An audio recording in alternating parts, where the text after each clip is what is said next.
ರಾಜ್ಯದಲ್ಲಿ ದಿನಕ್ಕೊಂದು ಕಂಪ್ಲೇಂಟ್, ದಿನಕ್ಕೊಂದು ಎಫ್ಐಆರ್, ದಿನಕ್ಕೊಂದು ಆರೋಪ. ರಾಜಕೀಯ ವಲಯದಲ್ಲಿ ಇದು ದಿನದಿಂದ ದಿನಕ್ಕೆ ತಾರಕಕ್ಕೇರ್ತಾ ಇದೆ. ಒಬ್ಬರಾದ್ಮೇಲೆ ಒಬ್ರು ದೂರು ಕೊಡೋರೆ, ಒಬ್ಬರಾದ್ಮೇಲೆ ಒಬ್ರು ಅದನ್ನ ಕೌಂಟರ್ ಮಾಡೋರೆ. ಇದೇ ರೀತಿ ಇವಾಗ ನಡ್ಕೊಂಡು ಹೋಗ್ತಾ ಇದೆ. ಈ ಬಾರಿ ಕೇಂದ್ರ ಸಚಿವ ಕುಮಾರಸ್ವಾಮಿಯ ವಿರುದ್ಧ ಒಂದು ಎಫ್ಐಆರ್ ದಾಖಲಾಗಿದೆ.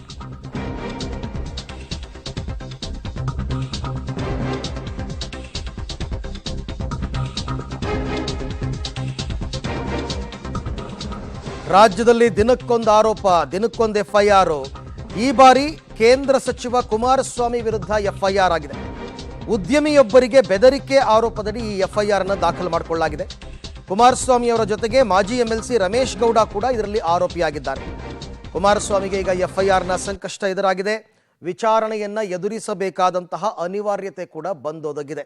ಮೇಲಿಂದ ಮೇಲೆ ಈಗ ಹಳೆ ಕೇಸ್ಗಳನ್ನೆಲ್ಲ ಕೆದಕಿ ಕುಮಾರಸ್ವಾಮಿ ಅವರು ಮುಖ್ಯಮಂತ್ರಿಯಾಗಿದ್ದಾಗ ಡಿನೋಟಿಫಿಕೇಶನ್ ಮಾಡಿರತಕ್ಕಂಥ ವಿಚಾರಕ್ಕೆ ಸಂಬಂಧಪಟ್ಟಂತೆ ಒಂದು ಕಂಪ್ಲೇಂಟ್ ಆಗಿತ್ತು. ಅದಾದ ನಂತರ ಈಗ ಉದ್ಯಮಿಯೊಬ್ಬರಿಗೆ ಬೆದರಿಕೆಯನ್ನು ಹಾಕಿದ್ದಾರೆ ಅಂತಕ್ಕಂಥ ಆರೋಪದಡಿ ಕುಮಾರಸ್ವಾಮಿ ವಿರುದ್ಧ ದೂರು ದಾಖಲಾಗಿದೆ.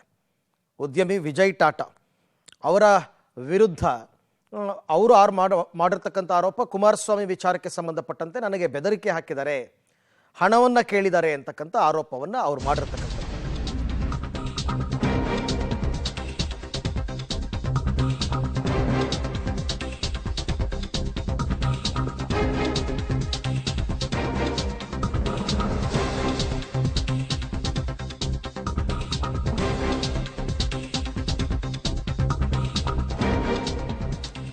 ಆದರೆ ನೋಡಿ ಹೆಂಗೆ ಅಂದರೆ ಉಲ್ಟಾ ಹೊಡೆದಿದ್ದಾರೆ. ಮತ್ತೆ ಮೊದಲಿಗೆ ವಿಜಯ್ ಟಾಟಾ ಉದ್ಯಮಿ ಕುಮಾರಸ್ವಾಮಿ ವಿರುದ್ಧ ಕಂಪ್ಲೇಂಟ್ ಕೊಟ್ಟರೆ, ಈಗ ಉದ್ಯಮಿ ವಿಜಯ್ ಟಾಟಾ ವಿರುದ್ಧವೇ ರಮೇಶ್ ಗೌಡ ದೂರು ಕೊಟ್ಟಿದ್ದಾರೆ.